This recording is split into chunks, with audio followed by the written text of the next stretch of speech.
बच्चों आज के लेक्चर में हम लोग स्टार्ट कर रहे हैं कॉन्सेप्ट ऑफ सॉलिड एंगल, है ना। अभी सॉलिड एंगल क्या होता है, तो अभी जैसे यूनिट एंड मेजरमेंट चैप्टर आपने पढ़ा था, तो वहां पे दो सप्लीमेंट्री क्वांटिटीज थी, एक प्लेन एंगल और एक सॉलिड एंगल, है ना।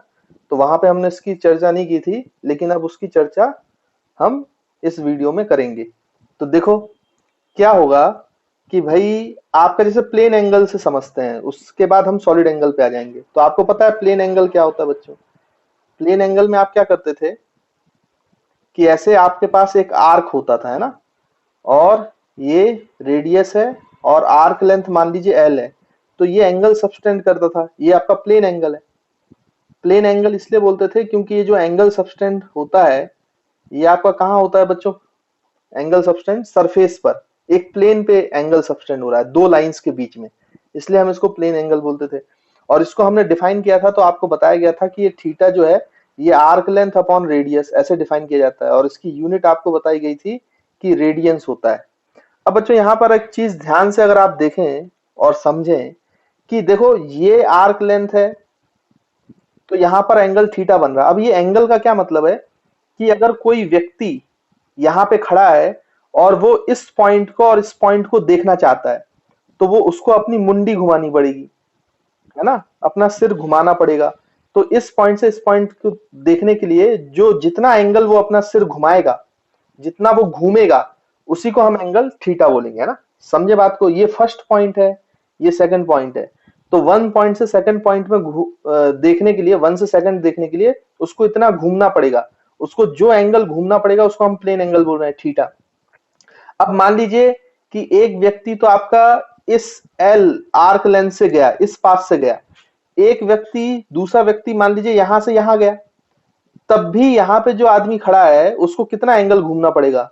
अगर कोई व्यक्ति इस पास से जाएगा तो तब भी उसको एंगल थीटा ही घूमना पड़ेगा। उसके बाद आप ध्यान से देखो, कोई व्यक्ति तीसरा व्यक्ति मान लीजिए ऐसे जा रहा है, ऐसे ऐसे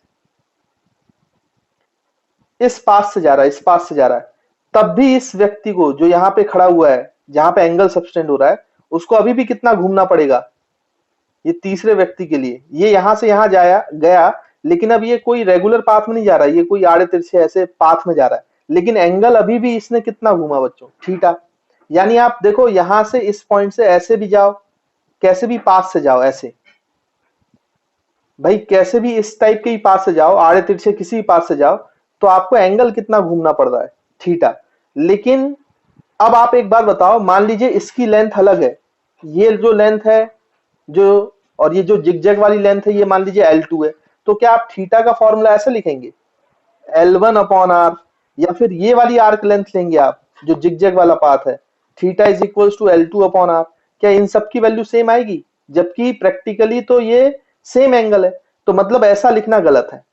तो बात क्या समझनी है हमें कि भाई जो आपका फॉर्मूला यूज होता है आर्क लेंथ अपॉन रेडियस, वो आर्क लेंथ आपको वो वाला लेंथ लेना है जिसके हर पॉइंट पर, जिस लाइन के हर पॉइंट से इस पॉइंट से दूरी बराबर हो, मतलब रेडियस हो। देखो हर पॉइंट की दूरी बराबर है। आप आर्क लेंथ किसको मानोगे बच्चों, ध्यान से समझना इस बात को। जैसे ये आपका एंगल है, ये एंगल थीटा सबटेंड किया है, आर्क लेंथ आप उसको मानते हो जब आप theta equals to L by r लिखते हो, तो आर्क लेंथ वो वाली लेंथ होती है, उस पाथ की लेंथ होती है जिस पाथ के हर पॉइंट से, जहां पे एंगल सबटेंड हो रहा है, जो व्यक्ति देख रहा है उससे बराबर बराबर दूरी हो। मतलब ये सारी दूरियां जो होनी चाहिए वो रेडियस होनी चाहिए, जबकि L1 पाथ में L2 पाथ में ऐसा नहीं हो रहा है।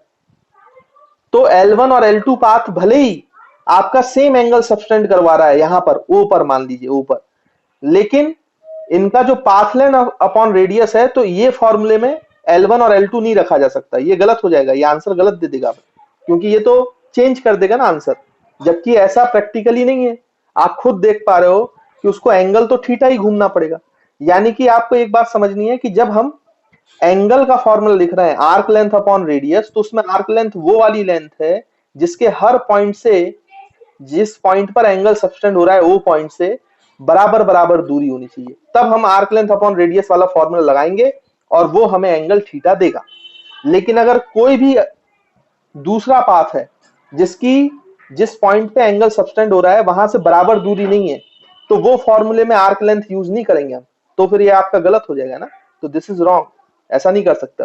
लेकिन एक बात और समझ में आती है हमें कि इस एंगल थीटा को बनाने के लिए एक पॉइंट से दूसरे पॉइंट तक जाने के लिए बहुत सारे पाथ हो सकते हैं। आप खुद सोचो, कोई व्यक्ति ऐसे भी जा सकता है, कोई व्यक्ति ऐसे जिगजैग भी जा सकता है, कोई ऐसे आड़े तिरछे पाथ पे भी जा सकता है, और कोई आर्क लेंथ बनाते हुए भी जा सकता है जिससे दूरी सेम हो। तो इन सारे पाथ्स के लिए एंगल तो सेम है भाई, थीटा। लेकिन जब हम इस थीटा को कैलकुलेट करना होता है तो हम सिर्फ एक फिक्स्ड पाथ लेते हैं, वो आर्क लेंथ लेते हैं जिसके हर पॉइंट से जो आपका जहां पे एंगल सबटेंड हुआ है उस पॉइंट से दूरी बराबर बराबर हो, मतलब रेडियस के बराबर हो। तो arc length upon radius. I hope आप समझ में आ रहा होगा कि फॉर्मूला कब लगाते हैं, जब आर्क लेंथ के हर पॉइंट से दूरी बराबर हो, तब थीटा इक्वल्स टू L/R लगाते हैं। और आपको यह भी समझ में आया होगा कि कहीं पर किसी पॉइंट पे जो भी एंगल सबटेंड होता है उस एंगल को सबटेंड करने के लिए बहुत सारे पाथ हो सकते हैं, मल्टीपल पाथ हो सकते हैं, लेकिन एंगल सेम रहता है ना। तो ये बात आपको नोट करके रखनी है और याद रखनी है, क्योंकि ऐसा ही कुछ अब सॉलिड एंगल में होगा। तो अगर ये बात आपको समझ में आई है तो सॉलिड एंगल के कंसेप्ट को समझने में ज्यादा दिक्कत नहीं आएगी, है ना बच्चों। तो चलिए अब सॉलिड एंगल को समझते हैं। देखिए बच्चों, आपको ये बात अगर समझ में आई है तो आपको ये भी जानते हो आप लोग कि जब हम फुल सर्कल में घूमते हैं, एक कंप्लीट सर्कल में, तो कंप्लीट सर्कल में आपका जो एंगल होता है बच्चों, एंगल, अगर मैं प्लेन एंगल की बात करूं एक कंप्लीट सर्कल के लिए, तो आप रेडियन में कितना एंगल लिखते हो बच्चों? 2 पाई रेडियंस, है ना। आप एंगल कितना लिखते हो? 2 पाई। ये तो आपको पता है। अब ये 2 पाई आपने कैसे निकाला था? ये जो एंगल निकाला था आपने क्या किया था? इस सर्कल की सरकमफ्रेंस को ले लिया था, वो आर्क लेंथ के बराबर है। क्यों इसको आर्क लेंथ मान पाए आप? क्योंकि सर्कल की पेरिफेरी की हर पॉइंट सर्कल के जो सर्कल का आपका सरकमफ्रेंस है उससे हर पॉइंट से आपका जो सेंटर है उसकी दूरी बराबर थी, रेडियस फिक्स था। इसलिए आप इसमें क्या लिख पाए? आर्क लेंथ को 2 पाई आर लिख पाए और डिवाइड बाई रेडियस लिख पाए। तो रेडियस रेडियस कट गया तो आपका 2 पाई रेडियंस आंसर आया। लेकिन आप ऐसा सोचो कि मान लीजिए मेरे पास अगर ऐसा पाथ होता, ऐसा एक क्लोज्ड पाथ होता इस टाइप का, तो यहां पर इस पॉइंट पर ये क्लोज्ड पाथ कितना एंगल बना रहा होता? सोचो आप, जब आप पूरा सर्कल घूम जाते, पूरा इस क्लोज्ड पाथ में घूम जाते, तो आप कितने रेडियन का एंगल बनाता?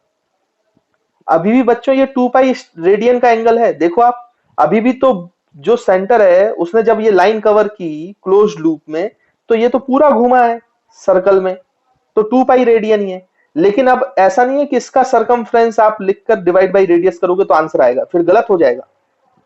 तो मैं आपको यह बताना चाह रहा हूं कि जो थीटा का फॉर्मूला है आर्क लेंथ अपॉन रेडियस, वो आर्क लेंथ आप वो वाले आर्क लोगे जिसके हर पॉइंट से जहां पे एंगल सबटेंड हो रहा है उसकी दूरी बराबर बराबर हो। बाकी ध्यान से देखो तो आप प्रैक्टिकली बता सकते हो किसी भी पाथ का क्या एंगल है ना, लेकिन जब उसको कैलकुलेट करना होगा तो आर्क लेंथ आप उसी को मान सकते हो जिसकी दूरी बराबर होती है रेडियस के बराबर। जैसे कोई भी शेप हो, जैसे मान लो बच्चों ऐसा स्क्वायर शेप है, अब कोई व्यक्ति इस पॉइंट पर है, तो मैंने अभी आपको बताया कि कितना एंगल घूमना पड़ेगा उस व्यक्ति को। अब जैसे मान लीजिए कि यहाँ पर एक आदमी है, वो ए पॉइंट से चलता है, बी पे आता है, फिर सी पे आता है, फिर डी पे आता है और फिर वापस ए पे आ जाता है, तो वो उसने क्लोज लूप में घूमा। अब इस ओ पॉइंट पे जो व्यक्ति होगा उसको भाई ए से बी, बी से सी को पाथ घूमने के लिए आपको देखो ये पूरी मुंडी घुमानी पड़ेगी या पूरा घूमना पड़ेगा। मतलब कितने रेडियंस घूमना पड़ेगा इस स्क्वायर पाथ को पूरा कंप्लीट करने के लिए? 2 पाई रेडियंस। जैसे इस सर्कल पे कोई व्यक्ति चलता है तो सर्कल के जो ओ पॉइंट है वहां पे कितना एंगल घूमना पड़ेगा इस पर्टिकुलर सरकमफ्रेंस वाले व्यक्ति को देखने के लिए? तो उसको पूरा एंगल घूमना पड़ेगा 2 पाई। वैसे स्क्वायर में भी है, जब वो आदमी स्क्वायर वाले पाथ में चलेगा तब भी उसको कितना घूमना पड़ेगा? पूरा ही घूमना पड़ेगा। जैसे ये आड़े तिरछे पाथ में भी चलेगा तो उस व्यक्ति को जो ऊपर है उसको पूरा एंगल ही घूमना पड़ेगा चारों तरफ से। तो चारों तरफ से जो एंगल घूम रहा है उसको तो 2 पाई रेडियंस बोलते हैं हम।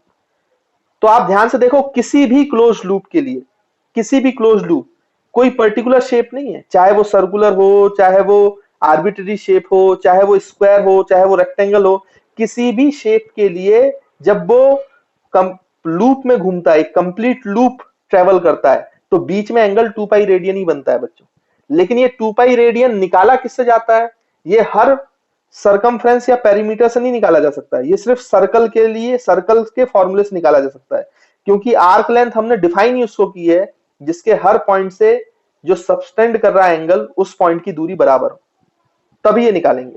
लेकिन किसी दूसरे पाथ के लिए आप लॉजिकली बता सकते हो कि जो एंगल बनेगा सेंटर पे या किसी पॉइंट पर, तो वो 2 पाई रेडियन ही बनेगा किसी भी क्लोज्ड पाथ के लिए, है ना। आई होप आपको ये बात समझ में आ रही होगी। स्टूडेंट्स, इतना समझाने के बाद आपको कुछ पॉइंट समझ में आए होंगे, और ये जो पॉइंट्स मैं यहां बता रहा हूं ये same to same point solid angle में आते हैं, इसलिए आपको ये समझना जरूरी था। तो यहां पर आप एक नोट लिख सकते हो जो मैंने अभी आपको समझाया। वो नोट क्या लिखना है आपको, ध्यान से देखें। ये नोट है बच्चों आपका कि हम यहां पे लिख सकते हैं for every closed loop, for every closed loop, for every closed loop, कैसा भी क्लोज्ड लूप हो, किसी भी शेप का हो, है ना। For every closed loop the plane angle, the plane angle formed inside the loop, plane angle formed inside the loop is always 2 pi radiance. देखो यही मैंने आपको बताया, कैसा भी आपका क्लोज्ड लूप हो, लूप अगर क्लोज्ड है आपका, जो सर्कल हो, स्क्वायर हो, या कैसा भी शेप का हो, है ना, इंडिपेंडेंट ऑफ शेप है, तो आपके इनसाइड किसी भी पॉइंट पर आपको पूरा घूमना पड़ेगा उस लूप को कवर करने के लिए। मतलब आपको 2 पाई रेडियंस घूमना पड़ेगा, है ना, पूरा एक चक्कर लगाना पड़ेगा, मतलब 2 पाई रेडियंस घूमना पड़ेगा। तो आई होप आपको ये बात क्लियर है, समझ में आई है। ठीक, अब हम समझते हैं इसी से कंपेयर करके सॉलिड एंगल को। तो देखो बच्चों, प्लेन एंगल क्या था। प्लेन एंगल ऐसा एंगल है जो आपका प्लेन में बनता है ना, ये प्लेन कवर करता है। जैसे ये पेपर के प्लेन में बनाया मैंने solid angle, sorry plane angle. But solid angle it is a 3D angle, है ना बच्चों। ये जो सॉलिड एंगल होता है ये आपका एक 3 डायमेंशनल एंगल होता है। मतलब ये जो एंगल होगा ये पूरा का पूरा रीजन कैप्चर करेगा। देखो ये प्लेन कैप्चर करता है, प्लेन एंगल एक प्लेन में बनता है, और ये पूरा का पूरा 3 डायमेंशनल रीजन कैप्चर करेगा, इसलिए इसको हम बोलते हैं 3D एंगल को क्या बोलते हैं बच्चों, सॉलिड एंगल। और आप याद रखेंगे it is denoted by omega. जो आपने ओम पढ़ा है ना, ओम आपने 10वीं में ओम पढ़ा होगा भाई, तो ओम को ही हम इसको ओमेगा बोलते हैं, बेसिकली ग्रीक लेटर है, तो इससे हम डिनोट करते हैं ना। तो याद रखेंगे ओमेगा, ये ग्रीक का कैपिटल लेटर है, और एक इसका स्मॉल लेटर होता है वो बाद में यूज होगा एंगुलर वेलोसिटी के लिए, खैर वो तो बाद में देखेंगे। तो ये जो ओमेगा है, या आप इसको ओम बोल लो, इससे हम सॉलिड एंगल को डिनोट करते हैं। अब ये सॉलिड एंगल क्या है, तो मैंने आपको बताया 3D एंगल है। अब कैसे दिखाई देता है ये 3D एंगल, तो मैं आपको समझाता हूँ। जैसे आप सभी ने कोन देखा है ना, कोन तो देखा ही है जीवन में, हर बच्चे ने देखा होगा बच्चों। जैसे ये कोन है बच्चों, है ना, कोन इस टाइप का आपके पास एक कोन है। आइसक्रीम का कोन, सभी बच्चों ने आइसक्रीम खाई हुई है, तो आइसक्रीम का कोन कुछ ऐसा दिखाई देता है। अब आप ध्यान से देखो तो ये कोन एक रीजन कैप्चर करके रखा है, 3 डायमेंशनल रीजन। इसके अंदर आपका 3 डायमेंशनल रीजन है ना। तो ये जो 3 डायमेंशनल रीजन कैप्चर कर रहा है, और ये 3 डायमेंशनल एंगल जो बना रहा है, इसी को हम बोलते हैं सॉलिड एंगल। जैसे ये कोन है, तो ये जो कोनिकल सरफेस एक अपने अंदर 3 डायमेंशनल रीजन कैप्चर कर रहा है, वो जो एंगल 3D में है उसको हम बोलते हैं ओम, यानी कि सॉलिड एंगल, है ना बच्चों। ये प्लेन एंगल 2 डायमेंशनल है, और जब ये रीजन कैप्चर करता है, पूरा का पूरा यहाँ पर वॉल्यूम कैप्चर करता है, तो उसको हम बोलते हैं सॉलिड एंगल। तो जो कोन होता है आपका, कोन की जो सरफेस है, ये जो कोन की ऐसी सरफेस है ये वाली, जिससे जिस पॉइंट पर, जैसे ये ओ पॉइंट है, तो ओ पॉइंट से इस सरफेस का, जो हमने ये सरफेस बनाया है बच्चों, इस सरफेस से हर पर्टिकुलर दूरी, सरफेस से हर पॉइंट की दूरी बराबर बराबर है, जिसको हम रेडियस बोल रहे हैं। जिसको हम क्या बोल रहे हैं बच्चों, रेडियस। तो ये जो 3 डायमेंशनल रीजन कैप्चर करेगा, उसी को हम बोलते हैं सॉलिड एंगल, जिसको हम रिप्रेजेंट कर रहे हैं ओमेगा से, है ना बच्चों। यानी कि आप ऐसा सोचो, ऐसे भी आप सोच सकते हो कि मान लीजिए आपके पास पूरी एक स्फेरिकल बॉडी है, स्फेरिकल बॉडी, स्फेरिकल सरफेस है, स्फेरिकल सरफेस। तो अगर आप इस स्फेरिकल सरफेस में देखें, तो आप यहां पर एक ऐसे किसी सरफेस में छोटा सा ऐसे कोन काटें, है ना बच्चों, इस तरीके से ये सरफेस का आपने छोटा सा पार्ट काटा, तो ये एक पूरा रीजन क्रिएट कर रहा है अंदर, 3 डायमेंशनल रीजन, उसको हम सॉलिड एंगल बोल रहे हैं ओम। और आप देखो ये स्फीयर का जो सरफेस है, ये जो ऐसा सरफेस है, इससे सेंटर से ओ से सरफेस की हर पॉइंट की दूरी, हर पॉइंट की दूरी क्या क्या होगी बच्चों, रेडियस होगी, आर होगी, बराबर बराबर होगी, है ना। आई होप आपको क्लियर है। मतलब आप ध्यान से देखो तो जो ये सरफेस एरिया है, ये जो आपका सरफेस एरिया है स्फीयर में देख लो, या इस कोन का सरफेस एरिया, ये सर्कुलर की बात नहीं कर रहा हूं मैं, जो ऊपर ऐसे बना है जिससे हर पॉइंट की दूरी आर है, जिसको हम रेडियस बोल रहे हैं। तो ये जो हर पॉइंट का जो सरफेस है, ये सारा मिलकर एक 3 डायमेंशनल रीजन बना रहा है किसी पॉइंट पर ओ पर। तो आप उसको क्या बोलोगे बच्चों, उसको आप बोलोगे सॉलिड एंगल ओम, है ना। जैसे कि आप यहां से एक सरफेस ऐसे काट लो, अगर स्फीयर का आप एक छोटा सा सरफेस काट लो तो स्फीयर का एक छोटा सा सरफेस ऐसा दिखेगा, और ये स्फीयर का सेंटर है। तो इसकी जो सरफेस है, इसके हर पॉइंट को इस सेंटर से जोड़ो, इसके पेरिफेरी के हर पॉइंट से, इसके जो भी पेरिफेरी है सरफेस की, उसके हर पॉइंट से आप किसको जोड़ो बच्चों, इस सेंटर को जोड़ो। तो यहां पर एक 3 डायमेंशनल रीजन क्रिएट हो जाएगा, 3 डायमेंशनल रीजन। इस 3 डायमेंशनल एंगल को ही हम क्या बोलते हैं, सॉलिड एंगल, जिसको हम ओम से रिप्रेजेंट करते हैं। This will become solid angle. तो 3 डायमेंशनल जो एंगल है, जो कोनिकल सरफेस फॉर्म करता है या स्फेरिकल सरफेस फॉर्म करता है किसी पॉइंट पर, सेंटर पर, उस 3D रीजन को हम क्या बोलते हैं, सॉलिड एंगल। या फिर आप ऐसा ही मान सकते हो कि कोई भी सरफेस जो होती है, वो किसी पॉइंट पर अपनी पेरिफेरी से जो एंगल क्रिएट करेगा, है ना, वो जो 3D रीजन बनेगा, उसको हम सॉलिड एंगल बोलेंगे, जिसको हम किससे रिप्रेजेंट करते हैं बच्चों, ओम से रिप्रेजेंट करते हैं, है ना। आई होप आपको थोड़ा तो समझ में आ रहा होगा, है ना। तो इस बात को आप अच्छे से समझे। तो ये आपका 3D एंगल होता है, जिसको हम क्या बोलते हैं बच्चों, सॉलिड एंगल। ये रीजन क्रिएट करता है, स्पेस क्रिएट करता है ना। तो जैसे कोनिकल सरफेस है, आपका स्फेरिकल सरफेस है, तो उसको हम क्या बोलते हैं, सॉलिड एंगल। अब ये जो सॉलिड एंगल है, इसको डिफाइन कैसे किया गया है, देखो ये जो सॉलिड एंगल है, ये सरफेस एरिया बना रहा है, ये जो कैप है ना, ये सरफेस एरिया, ये इस पूरे सरफेस के पॉइंट से अगर आप इसको ज्वाइन करोगे ओ पॉइंट को, तो यही वो रीजन क्रिएट कर रहा है। तो ये सरफेस एरिया आपका क्या बना रहा है बच्चों, कोन बना रहा है, जिसके कारण अंदर 3D एंगल क्रिएट हो रहा है। तो जैसे हमने इसको डिफाइन किया था आर्क लेंथ अपॉन रेडियस, देखो इसमें जो ये एंगल बना रहा है, ये आर्क लेंथ बनाती है, और इसमें जो एंगल बना रहा है, ये सरफेस एरिया बनाना है, 3D angle. 2D angle line बना रही थी, और सरफेस एरिया 3D एंगल बना रहा है। तो हम इसको डिफाइन करते हैं surface area divide by are square, surface area divide by, और इसकी यूनिट होती है बच्चों स्टेरेडियन, स्टेरेडियन, है ना। तो इसको डिफाइन किया जाता है क्या बच्चों, सरफेस एरिया जो आपका सॉलिड एंगल क्रिएट कर रहा है अपॉन रेडियस का स्क्वायर, तो उसको हम क्या बोलते हैं बच्चों, सॉलिड एंगल, और उसकी यूनिट क्या होती है, स्टेरेडियन। तो आपकी जो आर्क लेंथ है, वो जो एंगल क्रिएट करता है, तो आर्क लेंथ अपॉन रेडियस हो जाता है, और जो सरफेस है वो 3 डायमेंशनल एंगल किसी पॉइंट पे क्रिएट करता है, तो सरफेस एरिया अपॉन रेडियस का स्क्वायर आप क्या बोलोगे बच्चों, सॉलिड एंगल बोलते हो, और इसकी यूनिट जो होती है बच्चों, वो क्या होती है, स्टेरेडियन। अब यहाँ पे देखो बच्चों एक और पॉइंट, अब ये आप इससे कंपेयर करो। देखो जब हमने प्लेन एंगल को theta equals to arc length upon radius लिखा था, तो आर्क लेंथ क्या माना था, आर्क लेंथ वो वाली लेंथ को माना जाता है, ये किसी भी पाथ की लेंथ है, कि उस लेंथ का पाथ है, उस पाथ का लेंथ है जो सेंटर पर एंगल बन रहा है उससे बराबर बराबर दूरी पर है।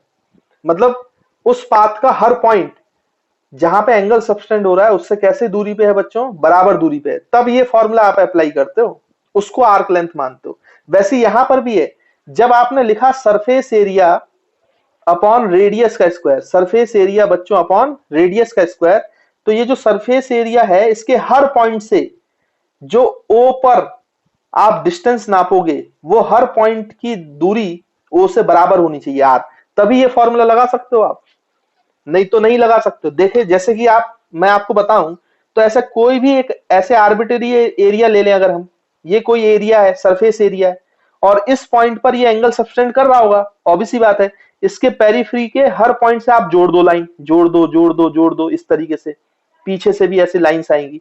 तो देखो ये यहाँ पर एक सॉलिड एंगल क्रिएट कर रहा है, एक रीजन क्रिएट कर रहा है, ये सरफेस एरिया। लेकिन आप खुद सोचो कि इस ओ पॉइंट से इस सरफेस के हर पॉइंट की दूरी है सेम है कि अलग अलग है? अलग अलग है।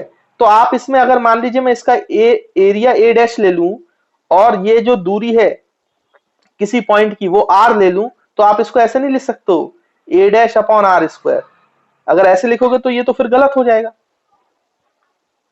आप खुद सोचो बच्चों, क्योंकि इसके जो आपने आर लिया है वो आर तो एक ही पॉइंट से दूरी है, बाकी सारे पॉइंट से दूरी तो अलग अलग हो जाएगी, वो आर थोड़ी ना रहेगी। ऐसे आर्बिट्री शेप से अगर देखोगे आप, तो ऐसे आप सॉलिड एंगल नहीं लिख सकते। जैसे हमने यहाँ पे देखा कि किसी भी पाथ के लिए आप आर्क लेंथ अपॉन रेडियस नहीं लगा सकते थे, वैसे आप किसी भी एरिया के लिए एरिया अपॉन रेडियस का स्क्वायर नहीं लिख सकते हो। सिर्फ उसी एरिया अपॉन रेडियस स्क्वायर कर सकते हो, सिर्फ उसी सरफेस को ले सकते हो जिस सरफेस के हर पॉइंट से जहां पे सबस्टेंड हो रहा है ये सॉलिड एंगल, उसकी दूरी हर पॉइंट से बराबर बराबर हो, मतलब आर के बराबर, तब ये फॉर्मूला लगेगा। तो ये ऐसे भी गलत है, आप कंपैरिजन करके देख लो, आपको बात समझ में आ रही होगी कि इस फॉर्मूले में जो आर्क लेंथ होती है वो उस पाथ की लेंथ है जिसके हर पॉइंट से जहां पे एंगल सबस्टेंड हो रहा है बराबर दूरी पर है। वैसे ये जो सरफेस एंगल क्रिएट कर रहा है सॉलिड एंगल, वो surface area upon radius square में वो सरफेस एरिया वो वाला सरफेस एरिया होगा जिसके हर पॉइंट से पॉइंट ऑफ एंगल्स जहां पे सबस्टेंड हो रहा है 3D एंगल, उसके हर पॉइंट से दूरी बराबर हो, वो आर के बराबर हो। तभी आप उसको क्या लिख सकते हो, सरफेस एरिया अपॉन रेडियस का स्क्वायर का फॉर्मूले से सॉलिड एंगल निकाल सकते हो, नहीं तो आप नहीं निकाल पाओगे, है ना। तो ऐसा लिखना गलत है, जैसे कि प्लेन एंगल में लिखना गलत था, है ना। आई होप आपको ये पॉइंट भी क्लियर होगा। तो देखो बच्चों, हम और समझते हैं सॉलिड एंगल के बारे में, है ना। तो मैंने अभी आपको क्या बताया कि कोई भी ऐसी सरफेस हो जिस सरफेस के हर पॉइंट से एक पर्टिकुलर पॉइंट ओ पर अगर आप ऐसे लाइन खींचो लाइन खींचो लाइन खींचो, तो ये सारी दूरियां अगर बराबर हैं जो कि रेडियस के बराबर है, तो ये एक 3D रीजन क्रिएट करेगा। और ये सरफेस एरिया अगर ऐसे है तो आप इसका जो सॉलिड एंगल है ओम, उसको आप क्या लिखोगे बच्चों, सरफेस एरिया अपॉन रेडियस का square, surface area upon radius का स्क्वायर, है ना। ये मैंने अभी आपको बताया। अब आप ध्यान से देखो कि बहुत सारे सरफेसेस हो सकते हैं, वो जरूरी थोड़ी ना है कि किसी पॉइंट से बराबर बराबर दूरी पे हो। तो जैसे कि कोई भी आर्बिट्री शेप का, जैसे मैंने अभी आपको बताया था कि कोई भी इस टाइप का आप शेप ले लो और इस पॉइंट पे देखें, तो इस सरफेस के हर पॉइंट से इस पॉइंट की दूरी अलग अलग हो जाएगी। तो इसमें फिर आप ये वाला फॉर्मूला अप्लाई नहीं कर पाओगे। तो अगर ये फॉर्मूला आपको लगाना है तो आपको ऐसा सरफेस लेना पड़ेगा इसमें से जिसका हर पॉइंट का दूरी बराबर हो। तो आप एक बहुत स्मॉल अमाउंट का सरफेस ले लो बच्चों, डीए। डीए डीए कैसा सरफेस हो गया, बहुत स्मॉल अमाउंट का सरफेस डीए, मतलब इतना छोटा है कि हम ये मान सकते हैं अब कि इसके हर पॉइंट की दूरी कैसी है बच्चों, बराबर है इस पॉइंट से। तो एक बहुत छोटा सा सॉलिड एंगल क्रिएट होगा डी ओमेगा। जब आपने एलिमेंटल एरिया लिया तो वो एलिमेंटल एरिया बहुत बड़ा नहीं है, बहुत छोटा है, पॉइंट के बराबर, टेंडिंग टू जीरो। तो ऑब्वियस सी बात है किसी भी पॉइंट पर उससे जो दूरी होगी वो सब बराबर होंगी, सब आर होगी, स्मॉल आर। तो आपका जो सॉलिड एंगल सबस्टेंड होगा, बहुत छोटा सा सॉलिड एंगल, उसको हम डी ओम बोल सकते हैं, डी ओमेगा, एलिमेंटल एरिया। तो हम उसके लिए क्या लिख सकते हैं बच्चों फॉर्मूला, ध्यान से देखें। अब मैं इसको थोड़ा सा जूम करके बना रहा हूं, बड़ा करके बना रहा हूं। ये जो हमारा सरफेस है, जो ऐसे हमने छोटा सा सरफेस लिया है, फ्लैट सरफेस, बहुत छोटा सा सरफेस, जिसको हम क्या बोल रहे हैं बच्चों, डीए। हमने इसको ऐसा इसलिए लिया है और ये किसी पर्टिकुलर पॉइंट पर बच्चों क्या बना रहा होगा, एंगल बना रहा होगा ऐसे, है ना। कैसा एंगल बना रहा है, तो 3D एंगल बना रहा है। तो ये जो 3D एंगल बना रहा है बच्चों, यहाँ पर जो ये रीजन क्रिएट कर रहा है, तो ये छोटा सा एंगल क्या हो जाएगा बच्चों, डीओ। अब इसके सरफेस की दूरी इस पॉइंट से मान लीजिए आर है। तो हमने ये इतना छोटा सरफेस लिया है कि इसके हर पॉइंट की दूरी हम कितना मान सकते हैं बच्चों, आर मान सकते हैं। तो इतने छोटे से एरिया के लिए छोटा सा जो सॉलिड एंगल है वो हम लिख सकते हैं अब कि d Om is equals to small elemental area dA upon distance का square from the point of जहां पे सबस्टेंड कर रहा है एंगल, तो ओ पॉइंट पर। तो डी अपॉन आर स्क्वायर, और इसको स्टेरेडियन लिख देंगे, ऐसा, एस आर से डिनोट करते हैं स्टेरेडियन को, है ना बच्चों। तो आई होप आपको क्लियर है। तो ऐसा ये फॉर्मूला हम अप्लाई कर सकते हैं। अगर बड़े एरिया में डिस्टेंसेस बराबर नहीं हो रही हैं तो आप स्मॉलर एरिया ले लो, बहुत एलिमेंटल एरिया, और उससे जो दूरी है जिस पॉइंट पे आपको सब्सटेंड करना है, तो इतना छोटा एरिया है ये कि इसके हर पॉइंट से दूरी बराबर हो जाएगी ऑटोमेटिकली। तो फिर आप क्या लिख सकते हो, d Om is equals to elemental area upon are square, है ना बच्चों। अब एक बात और आप समझे, जो मैंने आपको अभी किसमें समझाई थी बच्चों, प्लेन एंगल की कंसेप्ट में। मैंने आपको क्या बोला था कि ऐसे आर्क लेंथ अगर जो एंगल सब्सटेंड कर रहा है वही एंगल ये पाथ भी कर रहा है, वही एंगल ये पाथ भी कर रहा है, तो ये सब यहाँ पर एंगल सेम सब्सटेंड करते हैं। वैसे एरिया के साथ भी है। आप ध्यान से देखो, एक ही सॉलिड एंगल को बहुत सारे टाइप के एरिया सब्सटेंड कर सकते हैं। देखिए जैसे जैसे ये हमने एक डीए एरिया माना था, तो हमने बोला कि इसने यहाँ पर एंगल क्रिएट किया बच्चों, कितना छोटा सा एंगल क्रिएट किया, डी ओम, है ना, एलिमेंटल एरिया। अब लेकिन आप खुद सोचो कि अगर मेरे पास ऐसा एरिया होता बच्चों, ऐसा, समझना इस बात को, ये है, ये एरिया होता, ये आपका डीए एरिया था, और ये जो एरिया है ये इस एरिया से अलग है, तो हम इसको डीए डैश बोल देते हैं। तो मान लो डीए डैश एरिया है। अब ये भी तो कितना एंगल सब्सटेंड कर रहा है बच्चों, डी ओम। देखो इसके हर पेरिफेरी से देखो तो यही कोण बनाएगा, यही वो रीजन बनाएगा 3D में जो इस पॉइंट पे बनेगा ऊपर। आप खुद समझे इस बात को, जैसे यहां पर इसके साथ हो रहा था ऐसे ही मैं आपको यहां बोल रहा हूं। या फिर आप कोई भी आर्बिट्ररी शेप का एरिया ले लो, देखो ये भी, इसकी भी जो पेरिफेरी है पूरी की पूरी, वो यहाँ पे कितना एंगल बना रहा है, डीओ। मतलब ये डिफरेंट डिफरेंट जो एरियाज हैं उनकी पेरिफेरी भी आपकी कैसे कैसा एरिया बना सकता है बच्चों, सेम एरिया बना सकता है। जैसे यहाँ पर different different part same angle बना रहे थे, वैसे यहाँ पे डिफरेंट डिफरेंट टाइप्स के जो एरिया है वो सेम क्या बना सकते हैं बच्चों, आपका सॉलिड एंगल बना सकते हैं। तो अगर आप ये फॉर्मूला लगाने जाओगे डीए बाई आर स्क्वायर, तो इन सब के लिए ये डीए का वैल्यू तो अलग है, इसका डीए डबल डैश है, ये डीए डैश है, तो फिर आंसर अलग अलग आएगा। लेकिन आपको प्रैक्टिकली समझ में आ रहा है कि सॉलिड एंगल एक ही बन रहा है, सॉलिड एंगल तीनों टाइप के एरिया के लिए सेम है, और भी बहुत सारे एरिया हो सकते हैं जिनके लिए सॉलिड एंगल सेम है। तो इसका मतलब हमें थोड़ा सा डेफिनेशन को इंप्रूव करना पड़ेगा, ताकि हमारा कोई भी एरिया हो किसी भी टाइप का, हमारा सॉलिड एंगल सेम आना चाहिए, अच्छे से आना चाहिए, है ना बच्चों। तो इसमें क्या डिफाइन किया गया कि आपको एरिया वो वाला एरिया लेना है जो स्मॉलर अमाउंट का एरिया है, जो आपने डिस्टेंस ली ना आर, उससे परपेंडिकुलर एरिया होना चाहिए, परपेंडिकुलर एरिया। उसी के लिए हम सॉलिड एंगल लिखेंगे। एलिमेंटल एरिया वो होना चाहिए जो आपके आर से दूरी से परपेंडिकुलर हो। तो उसी के लिए यानी कि हमें जो यहाँ पे डिफाइन करना चाहिए बच्चों, तो हमें यहाँ पर क्या डिफाइन करना चाहिए कि जो आपका स्मॉलर अमाउंट का एरिया है, एलिमेंटल एरिया, वो एलिमेंटल एरिया अपॉन एलिमेंटल जो आपका सॉलिड एंगल है डी ओमेगा, वो होना चाहिए elemental area upon are square, but वो एलिमेंटल एरिया आर के परपेंडिकुलर होना चाहिए। इसलिए यहाँ पे मैं लिख रहा हूँ डीए परपेंडिकुलर। ये बच्चों डीए परपेंडिकुलर है ना, फिर से यहाँ लिख देता हूं मैं, जो स्मॉलर अमाउंट का एरिया होगा वो आपका d A perpendicular upon are square होगा, ना कि डीए अपॉन आर स्क्वायर। क्योंकि अगर ऐसा होगा तो ये डीए डैश गड़बड़ करेगा भाई। जब आप यहाँ पे d A dash upon are square रखोगे तो आंसर अलग आएगा, जो कि गलत हो जाएगा। आपको ये बात समझ में आ रहा है कि ये जो डीए डैश है ये भी सेम अमाउंट का डी ओमेगा जनरेट कर रहा है जो डीए कर रहा है, वो प्रैक्टिकली हमें दिख रहा है। तो हमें इस तरीके से डिफाइन करना चाहिए कि कैसा भी एरिया हो हमारे पास क्या आ जाए बच्चों, डी ओमेगा आ जाना चाहिए, और वो करेक्ट आना चाहिए। अब ध्यान से देखो, तो यहां पर आप जब d A perpendicular by are square लिख रहे हैं, तो जब आप डीए की बात कर रहे हो तो ये तो जो आर आर लोगे उसके परपेंडिकुलर ही है ऑलरेडी, तो डीए के लिए दिक्कत है नहीं। तो यहाँ पे तो आप डी ओम बहुत आसानी से डीए अपॉन आर स्क्वायर लिख सकते हो, ठीक। लेकिन अब डीए डैश के लिए देखो, आप डीए डैश के लिए जो ये आर है वो तो ऐसा है बच्चों, और डीए डैश ऐसा है, तो इनके बीच में 90 डिग्री का एंगल नहीं है, इसके बीच में कोई दूसरा एंगल है।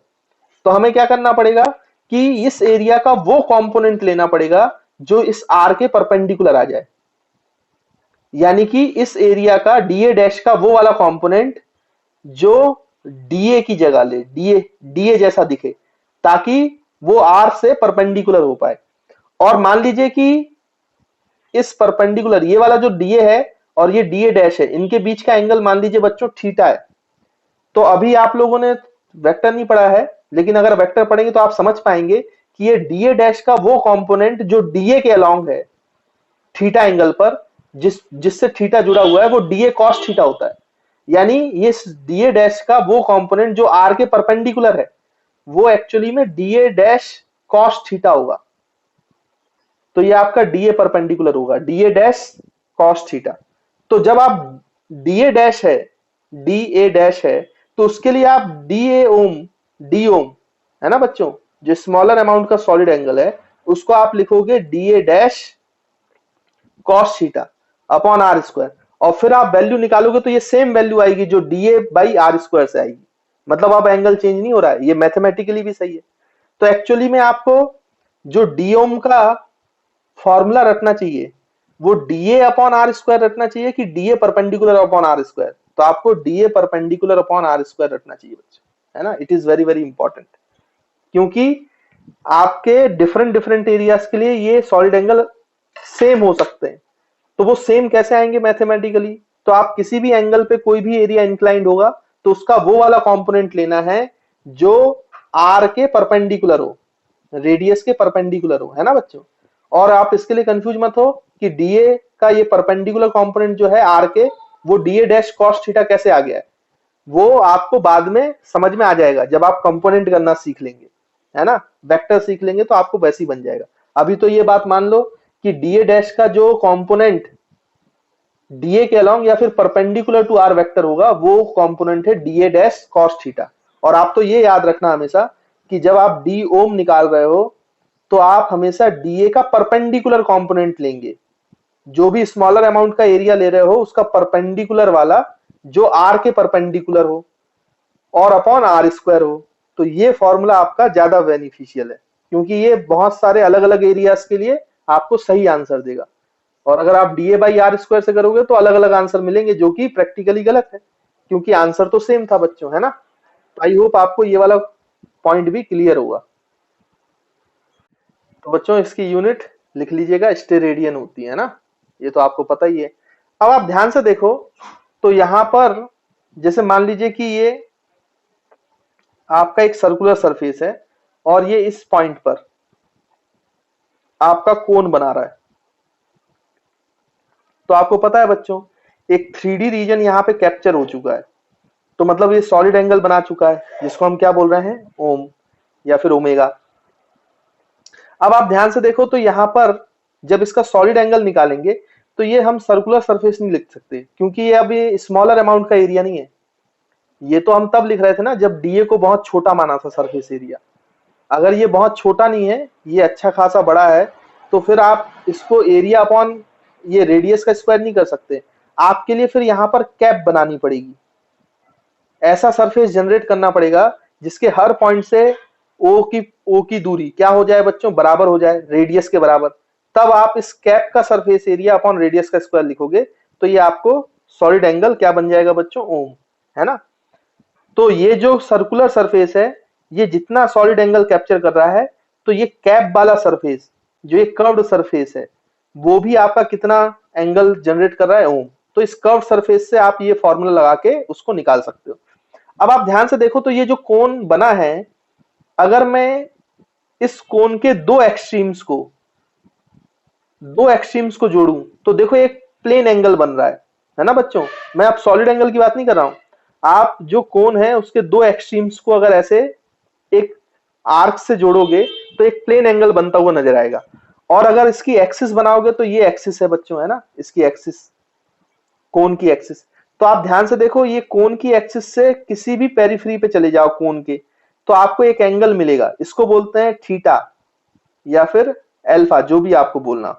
इसको बोलते हैं बच्चों half angle, half plane angle, है ना, हाफ प्लेन एंगल। इसको ध्यान में रखना। ये आपका बच्चों यहां पे फिर से बना देता हूं मैं कि आपका ये कोन है इस तरीके से, है ना, ऐसे, और ये कोन की एक्सिस है बच्चों, और इसकी एक्सिस से आप पेरिफेरी पर, कोन की पेरिफेरी पे कोई भी एक ऐसा एंगल बनाओ तो ये हाफ प्लेन एंगल कहलाएगा, है ना। ये प्लेन एंगल बनाया मैंने, इसको थीटा बोल रहे हैं। ये थीटा जो है ये आपका हाफ प्लेन एंगल है, हाफ प्लेन एंगल, ठीक। और एक 3D रीजन जो कैप्चर हो रहा है वो सॉलिड एंगल है ओमेगा। तो कभी कभी हमें क्या होता है कि सवालों में ये वाला एंगल पता होता है, हाफ प्लेन एंगल, और हमें किसकी जरूरत पड़ती है बच्चों, सॉलिड एंगल की। हमें हाफ प्लेन एंगल पता है और हमें जरूरत है सॉलिड एंगल की न्यूमेरिकल्स को सॉल्व करने के लिए। तो फिर हम क्या करेंगे, तो एक्चुअली में इन दोनों के बीच में एक रिलेशन डेवलप किया जा सकता है। ये जो आपका हाफ प्लेन एंगल है, सॉरी मैंने इसको अल्फा से डिनोट किया था, अल्फा से डिनोट कर लो भाई, है ना। तो ये जो आपका अल्फा एंगल है ये आपका सॉलिड एंगल है, जो अल्फा है वो हाफ प्लेन एंगल है, और जो आपका 3D रीजन में कैप्चर हुआ है वो आपका सॉलिड एंगल है। तो ये सॉलिड एंगल और प्लेन एंगल के बीच में एक रिलेशन है। वो रिलेशन क्या है वो मैं आपको बता देता हूं। तो आप जब भी आपको हाफ प्लेन एंगल दिया हो और सॉलिड एंगल पूछा हो, तो आपका ये जो रिलेशन होता है वो बच्चों होता है 2 pi multiplied by 1 minus cos alpha.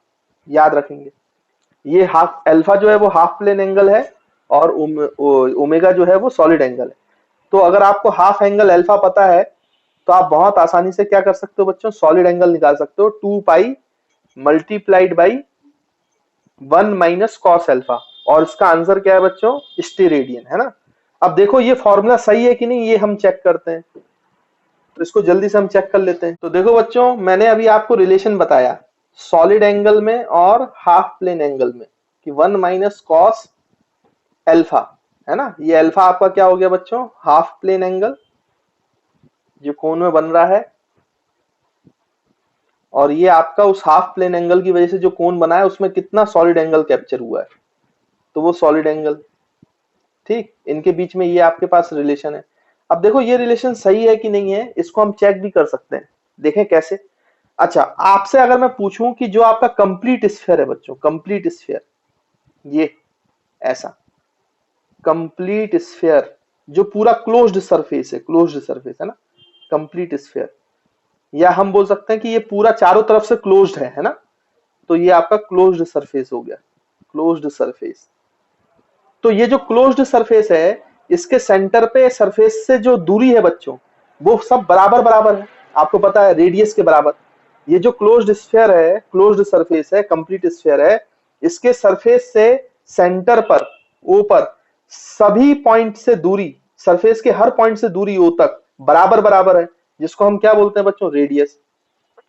तो आप ध्यान से देखो तो ये क्या तीनों डायरेक्शन में 3D में चारों तरफ इस तरीके से चारों तरफ एक क्या क्रिएट कर रहा है, सॉलिड एंगल।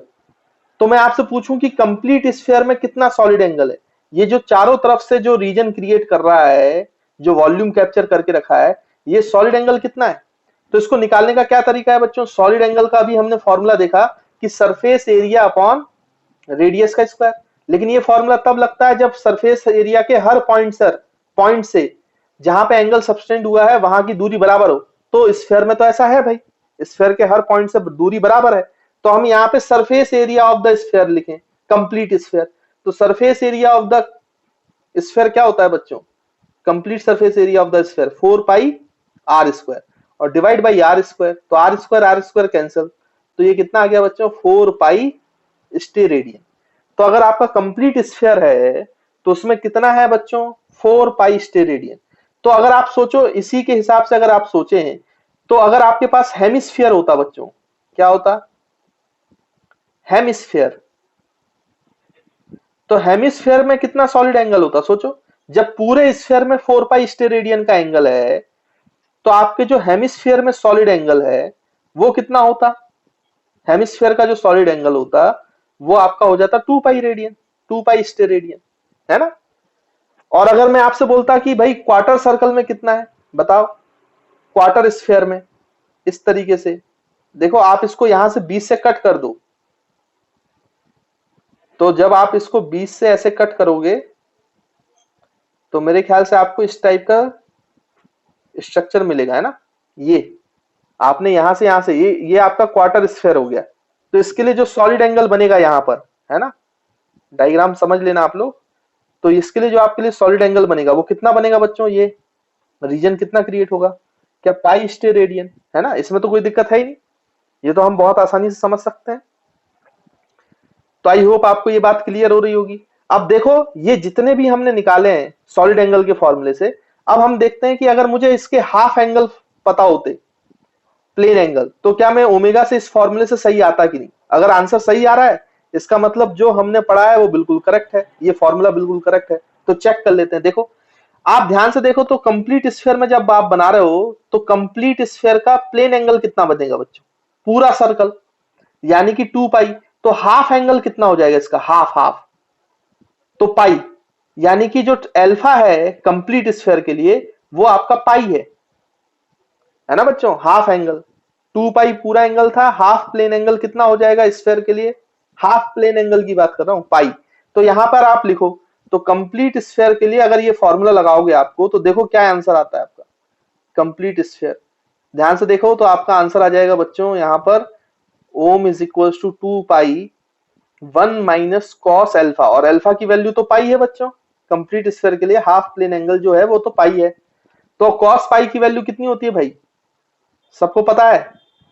बोलो। -1। कॉस 180 की वैल्यू -1 होती है, तो माइनस माइनस प्लस, तो 1 + 1 2, 2 × 2 कितना आ गया बच्चों? देखो 4 पाई स्टेरेडियन। अरे यही तो निकाला था आपने फॉर्मूले से भी। मतलब ये जो रिलेशन है हमारे पास हाफ प्लेन एंगल और सॉलिड एंगल में, ये बिल्कुल सही बैठ रहा है। आप चाहो तो इसको हेमिस्फेयर के लिए भी निकाल लो, हेमिस्फेयर के लिए भी आप ये कर सकते हो। तो हेमिस्फेयर के लिए कितना हो जाएगा बच्चों? हेमिस्फेयर के लिए जो आपका हाफ एंगल है वो π/2 हो जाएगा। देखो इसमें हमें हाफ प्लेन एंगल चाहिए, हाफ प्लेन एंगल, तो हाफ प्लेन एंगल इसमें 90 डिग्री होगा। टोटल एंगल 180 हेमिस्फीयर में, हाफ प्लेन एंगल 90 डिग्री, तो π/2। अब यहाँ पे आप लगा के देखो तो ये 2 पाई 1 - कॉस π/2, और कॉस π/2 आपको पता हो तो कितना होता है भाई? कॉस 90, वो तो 0 होता है। तो आपका हाफ सॉलिड एंगल कितना आ गया? 2 पाई स्टेरेडियन। देखो आपने यही निकाला था 2 पाई स्टेरेडियन। ऐसी आप चाहो तो क्वार्टर स्फीयर के लिए भी प्रूफ कर सकते हो इस वाले फॉर्मूले से। यहाँ पे 45 करना पड़ेगा आपको, है ना? करके देखना, आपको मिल जाएगा। ठीक, तो आई होप आपको बच्चों क्लियर है, इसमें कोई दिक्कत है नहीं, है ना? हम चलो अब आगे बढ़ते हैं, है ना, और देखते हैं कि और क्या चीजें सॉलिड एंगल में हो सकती है। तो देखो स्टूडेंट्स, अब कई बार बच्चों को ये फॉर्मूला बताया जाता है वो सॉलिड एंगल और हाफ एंगल में रिलेशन, तो उनके मन में ख्याल आता है कि इसका प्रूफ भी पता चल जाता तो अच्छा हो। लेकिन मैं आपको बता दूं पूरे फिजिक्स के दौरान इसके प्रूफ की कोई जरूरत नहीं पड़ेगी, है ना? आपको सिर्फ ये फॉर्मूला पता होना चाहिए, आपका काम बन जाएगा। लेकिन फिर भी जिन बच्चों को प्रूफ चाहिए उनके लिए मैं यहाँ पे प्रूफ बता देता हूँ, है ना? इसको कैसे प्रूफ किया जाता है देखिए। तो proof of omega is equal to 2 pi 1 - cos alpha, है ना? और आप ध्यान रखेंगे इसके प्रूफ से पहले आप अच्छे से इंटीग्रेशन पढ़ लेना, क्योंकि इंटीग्रेशन का ही यूज होना है ना बच्चों? तो इसके प्रूफ के पहले आपको इंटीग्रेशन आना चाहिए, ये मैं आपको पहले से बता देता हूं, नहीं तो प्रूफ देखने का मतलब नहीं है कोई। अब ध्यान से देखो आप, तो मैंने क्या बताया था कि ये अपना क्या है बच्चों? कोन है ऐसा, है ना? ये आपका सर्कुलर सरफेस, तो ये आपका कैप हो गया, जिससे हम इस पॉइंट की दूरी बराबर बराबर है, और इससे एक्सिस बनाए तो ये बच्चों अपना अल्फा, है ना? ये हाफ प्लेन एंगल है ना, मैंने बाहर बना दिया है क्योंकि यहाँ पर अब थोड़ा सा डायग्राम गंदा होने वाला है, इसलिए मैंने ऊपर बना दिया हाफ प्लेन एंगल अल्फा, है ना? अब ध्यान से देखो बच्चों, अगर इस कैप का मुझे सरफेस एरिया मिल जाए, सरफेस एरिया ए, और ये रेडियस तो है ही, और इस कैप के हर पॉइंट से इस ओ पॉइंट की दूरी बराबर बराबर है, आर के बराबर, तो मैं सॉलिड एंगल का फॉर्मूला बहुत आसानी से लगा सकता हूं। कितना भाई? सरफेस एरिया अपॉन रेडियस का स्क्वायर। इसमें तो कोई दिक्कत है ही नहीं, टेंशन है ही नहीं। अब बात है ये सरफेस एरिया कैलकुलेट करने की, ये कैप का एरिया कितना है। तो ध्यान से देखो इस कैप का एरिया कैसे निकालेंगे, ये सरफेस का कैसे एरिया निकालेंगे। तो अगर आपने मेरा इंटीग्रेशन वाला पार्ट देखा है जिसमें मैंने आपको डिफरेंट एरियाज और वॉल्यूम्स निकलवाए थे, तो मैंने वहां पे स्फीयर के सरफेस को तोड़ने का तरीका बताया था, सरफेस एरिया निकालने का। हमने क्या किया था बच्चों वहां पर कि किसी भी थीटा एंगल पे जाके, किसी भी थीटा एंगल पे जाके आपने एक छोटा सा थीटा एंगल पे जाके आपने छोटा सा डी थीटा एलिमेंट लिया था। तो आपने थीटा पे जाके जो डी थीटा एलिमेंट लिया था उसके कारण एक यहाँ पे ऐसे रिंग बन गई थी, रिंग। और इस रिंग का छोटा सा एरिया मान लो डीए है, स्मॉल अमाउंट का एरिया क्या है बच्चों, डीए। तो आपने क्या किया बच्चों, थीटा पे जाकर, ये जो आपकी एक्सिस है इससे थीटा पे जाकर डी थीटा की एक रिंग बना ली। अब देखो बच्चों ये रिंग आपको हाफ दिख रही है, लेकिन ये पीछे भी है, कैप के पीछे से भी आई है रिंग डी थीटा की, ऐसे पीछे से भी आ रही है। यानी कि आप अगर इसको इस टाइप यहां से देखोगे, आप इसको यहां से आप व्यू करोगे तो ये जो रिंग है ना बच्चों, ये आपको ऐसी दिखाई देगी। अगर हम यहां से व्यू करें तो ये रिंग पूरी आपको ऐसे दिखाई देगी, ऐसे। और इस पूरी रिंग का जो surface area, small elemental area DA, वो डीए हमें पता करना है। तो हम इंटीग्रेशन करेंगे तो हमें टोटल कैप का एरिया मिल जाएगा। अब हम कैसे निकालेंगे इस डीए को, ध्यान से देखो। तो मुझे ये जो रिंग बनी है इसका रेडियस चाहिए। अब रेडियस कैसे मिलेगा बच्चों, ये इसका रेडियस है ना, ये इसका रेडियस है, ये small R is the radius of the ring. तो ये स्मॉल आर कितना होगा बच्चों, तो ये वाला ट्राइंगल देखो आप, ये वाला ट्राइंगल, ये तो सरफेस पे दूरी है जो बराबर थी हर जगह पर, यानी कि ये वाली जो थीटा एंगल पे लिया है अपन ने, ये थीटा एंगल पे जो दूरी है ये तो सरफेस से मैच कर रही है वो पॉइंट से, तो ये तो रेडियस के बराबर है, कैपिटल आर। ये आपका स्मॉल आर हो गया, और ये एंगल बच्चों थीटा है। ये मैंने ट्राइंगल को यहाँ पे बना लिया। अब यहाँ से आर देखो, आर की वैल्यू जो रिंग की रेडियस है वो आपको मिल जाएगी, R is equals to R sine theta. देखो बच्चों ये जो राइट एंगल ट्राइंगल बना है इसमें स्मॉल आर परपेंडिकुलर है, तो परपेंडिकुलर को क्या लिखा जा सकता है, हाइपोटेनस इंटू साइन थीटा। तो ये आपका आर साइन थीटा। तो देखो बच्चों इसकी रेडियस कितनी हो गई, आर साइन थीटा। अब ये छोटा सा डीए है, इसको निकालने का क्या तरीका, अच्छा इसकी विड्थ कितनी है बच्चों, विड्थ वो भी देखनी पड़ेगी। तो आप ध्यान से देखो, मैं यहां पे बना देता हूं। ये जो इसकी विड्थ है ये डी थीटा एंगल पे बनी हुई है। देखो आप, ये जो रिंग की ऐसे विड्थ है ऐसे, तो ये जो विड्थ है बच्चों ये वो वाली दूरी है जो कौन सा एंगल ये आर्क बना रहा है, डी थीटा का। और ये भी रेडियस है और ये भी रेडियस है। तो ये जो आर्क लेंथ है, जो इसकी विड्थ है वो कितनी हो जाएगी बच्चों, आप जानते हो कि डी थीटा, अगर इसकी आर्क लेंथ एल मान ले तो D theta is equal to arc length upon radius. तो यहां से आपका जो आर्क लेंथ है, जो इसकी विड्थ है वो कितना हो जाएगा, आर डी थीटा। तो इसकी जो विड्थ हो गई बच्चों वो भी आ गई, ये विड्थ कितनी है, आर डी थीटा।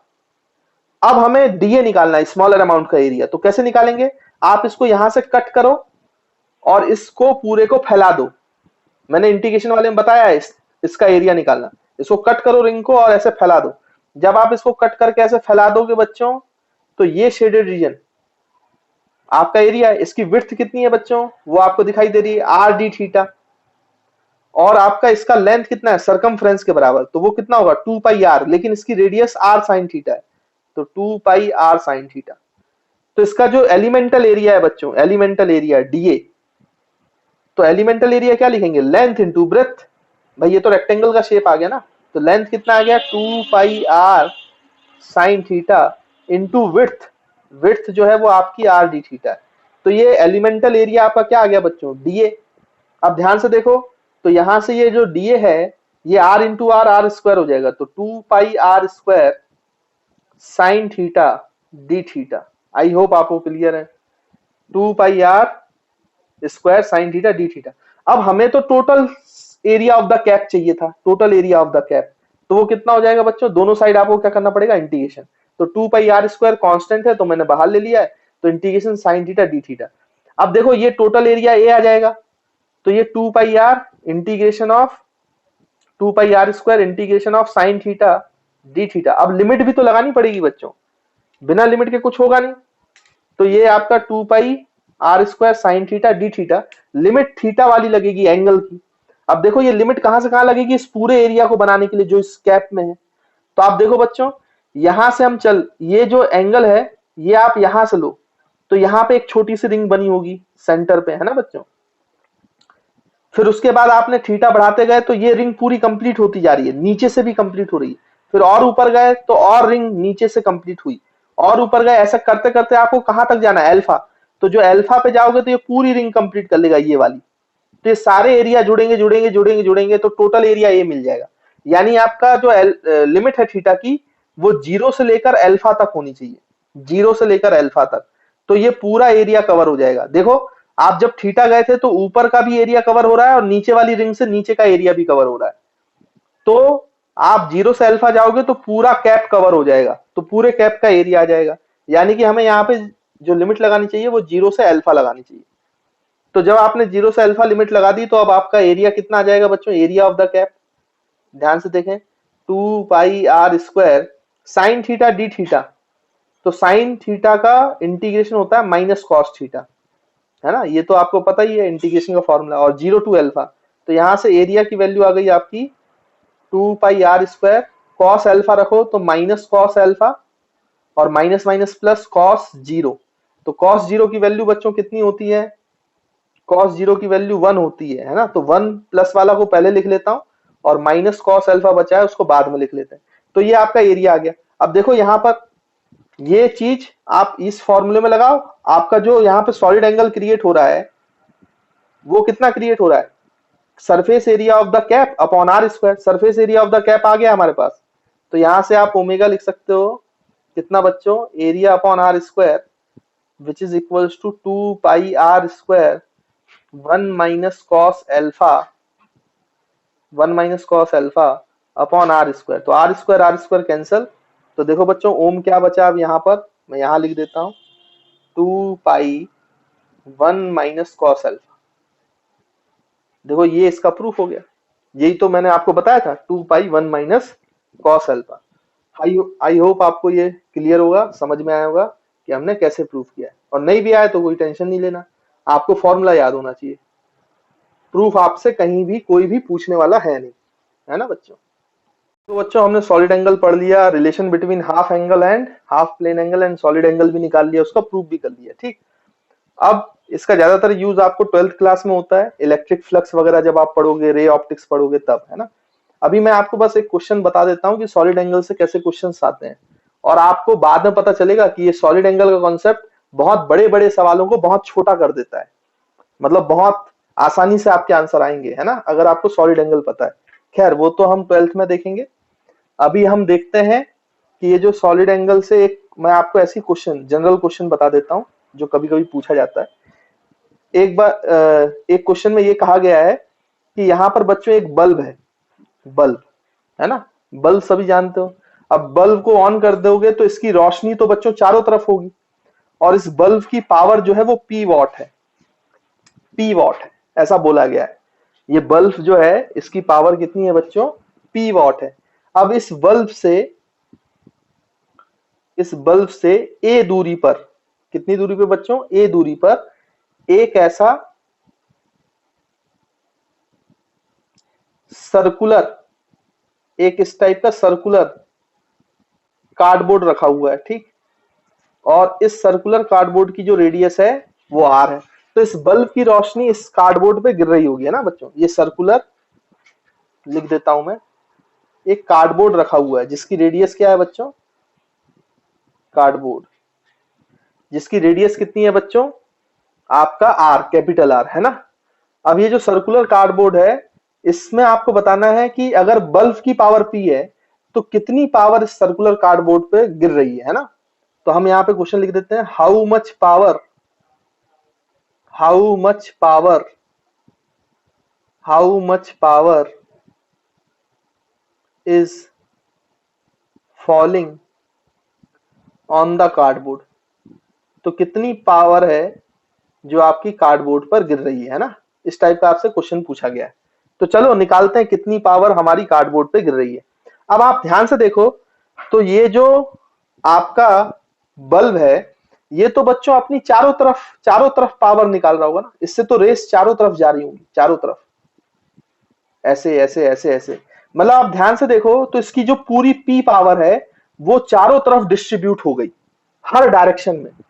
ये 2D में डिस्ट्रीब्यूट नहीं हुई है, ये 3D में डिस्ट्रीब्यूट हुई है, ऊपर भी आ रही है, नीचे भी जा रही है, इंक्लाइन भी जा रही है, इधर भी जा रही है, लेफ्ट भी जा रही है।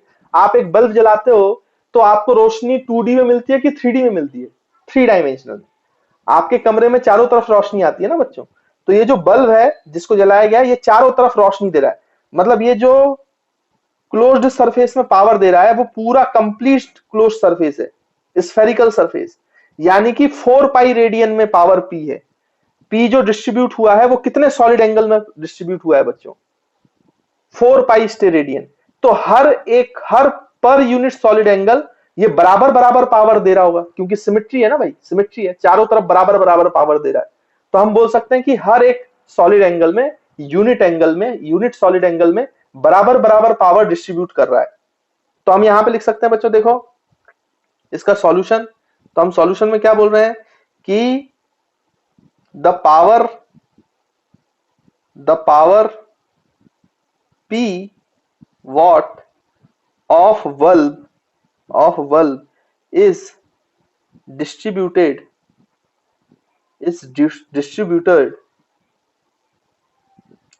in 4 pi steradian solid angle. पूरा चारों तरफ 3 डायमेंशनल एंगल में इसका जो पावर है वो डिस्ट्रीब्यूट हो रहा है ना। तो हर यूनिट एंगल में भी ये बराबर बराबर डिस्ट्रीब्यूट होगा। तो आप सोचो ये जो आपका सर्कुलर क्रॉस सेक्शन में इसमें कितनी पावर गिरी। तो आप ध्यान से देखो, अगर इस सर्कुलर क्रॉस सेक्शन को मैं कोन इस पूरी पेरिफेरी से मैं इस बल्ब को जोड़ दूं तो ये एक सॉलिड एंगल बन रहा है ओमेगा ओमेगा। अब आप सोचो इस ओम से जितनी भी पावर जा रही होगी, इस सॉलिड एंगल ओम से जितनी भी पावर यहां से जा रही होगी, वो सारी की सारी पावर कहां पे गिरेगी बच्चों? इस सर्कुलर सरफेस पर। सोचो आप, जितनी भी इस ओम वाले जो ये सर्कुलर सरफेस बल्ब पर सॉलिड एंगल बना रहा है ओम, सॉलिड एंगल बना रहा है ओम, वो सारे की सारे जो रेज हैं, पावर है, वही तो इस सर्कुलर क्रॉस सेक्शन से पास हो रहा है, यानी इस सर्कुलर क्रॉस सेक्शन पे फॉल हो रहा है जो हमें निकालना है कार्डबोर्ड पर। तो यानी कि अगर मैं ये ओम वाले सॉलिड एंगल से पावर निकाल लूं कि ओम में कितना सॉलिड एंगल, ओम सॉलिड एंगल में कितनी पावर जा रही है, तो मैं अब निकाल लूंगा कि भाई सर्कुलर क्रॉस सेक्शन कार्डबोर्ड में भी वही पावर फॉल हो रही होगी। तो हम ओम वाली पावर निकाल लेते हैं भाई। और क्योंकि ये चारों तरफ सिमेट्रिकली डिस्ट्रीब्यूट हो रही है, तो पर यूनिट सॉलिड एंगल जो पावर है वो बराबर बराबर डिस्ट्रीब्यूट हुई है।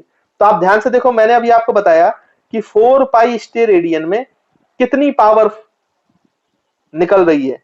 पी वॉट, है ना बच्चों, क्लियर होगा। तो 1 स्टेरेडियन है, 1 स्टेरेडियन के सॉलिड एंगल में कितनी पावर निकलेगी? पी बाई 4 पाई। अरे सिंपल है भाई, जब 4 पाई स्टेरेडियन में पी वॉट निकल रही है पावर, तो यूनिट सॉलिड एंगल में 1 स्टेरेडियन में कितना होगा? तो आप 4 पाई से डिवाइड कर दो, है ना। आई होप आपको ये बात क्लियर है। तो मुझे आप बताइए, power power associated with power associated with omega solid angle, omega solid angle, omega solid angle, तो बच्चों ये कितनी हो जाएगी ओमेगा सॉलिड एंगल से?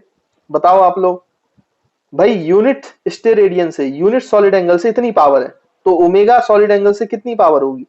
P upon 4 pi into omega steradian, what, what में चल रहा है ना, ये तो पावर चल रही है तो वॉट, है ना बच्चों। आई होप यहां तक आपको क्लियर है। ये नहीं दिख रहा है, मैं फिर से लिख देता हूं, वॉट। ठीक, तो ये हमारा आंसर है। अब ओमेगा अगर हमें मिल जाए तो हमारा काम बन जाए। अब ध्यान से देखो बच्चों, ये वाला मैं डायग्राम फिर से यहां बना देता हूं। ये आपका बल्ब था, ये आपका कार्डबोर्ड था जिसकी रेडियस बच्चों आर थी, और ये ए दूरी पे था। तो देखो ये जो कोन बना रहा है, इसका हाफ एंगल ये थीटा, ये मिल जाए तो काम बन जाए। तो ये रेडियस है, ये ए है, ये 90 डिग्री है, तो ये वाली दूरी कितनी हो गई बच्चों? Root over A square plus R square. तो ओम की वैल्यू क्या होगी? अब ओम में जो यहाँ पे सॉलिड एंगल बन रहा है और प्लेन एंगल थीटा में हमें रिलेशन पता है भाई। क्या रिलेशन है? अभी निकाला हमने कि ओम जो होता है वो 2 पाई मल्टीप्लाइड बाई 1 माइनस कितना होता है बच्चों? कॉस एल्फा, या इसको अल्फा मान लो, cos alpha, half plane angle, ये हमें पता है। अब ध्यान से देखो, तो ये 2 पाई 1 माइनस कॉस एल्फा। अब देखो यहाँ पे इस राइट एंगल ट्राइंगल से कॉस एल्फा लिख सकते हो आप, बेस अपॉन हाइपोटेनिस। तो बेस है आपका ए अपॉन हाइपोटेनिस हो गया बच्चों ए स्क्वायर प्लस आर स्क्वायर। तो पावर एसोसिएटेड बाई ओमेगा, तो पावर इसी को हम बोल सकते हैं कि यही पावर आपकी किसमें फॉल हो रही है बच्चों? कार्डबोर्ड पर। तो पावर फॉलिंग ऑन कार्डबोर्ड का आंसर कितना आ जाएगा बच्चों? देखो आप ध्यान से, ओम की वैल्यू ये है, पुट कर दो तो ये हो जाएगा P/2 4 पाई इंटू ओम। ओम की वैल्यू कितनी है बच्चों, 2 pi 1 minus A upon root over A square plus R square. तो यहाँ से 2 पाई और ये 4 पाई कैंसिल, तो ये बचा 2। तो आपके जो पावर आ गया वो कितना आ गया, P/2 1 minus A upon root over A square plus R square watts. तो इतनी पावर बच्चों किस पे गिर रही है, कार्डबोर्ड पे गिर रही है। तो देखो ये सॉलिड एंगल का कंसेप्ट अगर नहीं आएगा तो इस टाइप के आपको सवाल भी नहीं बनेंगे, है ना। इसलिए सॉलिड एंगल इंपॉर्टेंट है और ज्यादातर ये यूज आपको 12th में मिलेगा इसका, ठीक है। तो आई होप आपको क्लियर है बच्चों। तो यहाँ पर हमने सॉलिड एंगल के कंसेप्ट को, यहाँ पे सॉलिड एंगल के कंसेप्ट को हम खत्म कर रहे हैं।